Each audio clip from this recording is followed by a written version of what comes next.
আগে একসময় বলো তো ক্যান্সার হলে কোনো অ্যান্সার নাই, কিন্তু আমার সামনে আছে রুগী জাহিদা বেগম, বাসা শাহজাদপুর।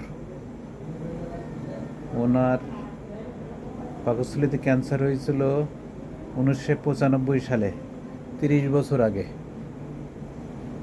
তখন অপারেশন হয়েছিল, অপারেশনের পরে কেমোথেরাপি নিচ্ছিলেন এবং আলহামদুলিল্লাহ ভালো আছেন।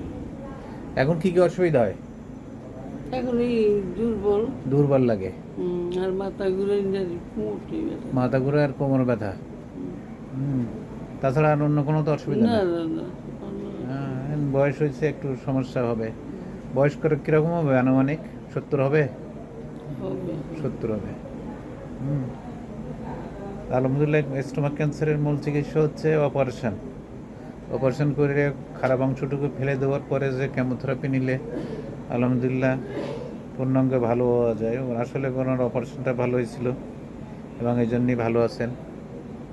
হুম। সবাই ওনার জন্য দোয়া করবেন। রোগীদেরকে বলেন, রোগীদেরকে কি বলবেন? হ্যাঁ, বলেন, একটু সাহস দেন। ভালো হোক, আল্লাহ ভালো করুক। হ্যাঁ, ভালো হয়ে যায়। অপারেশন হইলে কোনো ভয় সমস্যা নাই। থাকে না, হ্যাঁ, ভয় থাকে না, করে সুই নিলে ঠিক হয়ে যায়। হ্যাঁ, অনেকে বলে যে অপারেশন করলে ক্যান্সার ছড়িয়ে যায়, ভয় ভয়। না না না না। হ্যাঁ, এই আমার 12টা সুই দিছে। হ্যাঁ, এই সুই দেওয়ার পর আল্লাহ আমার মাফ করে দিচ্ছে। আল্লাহ মাফ করে দেয়।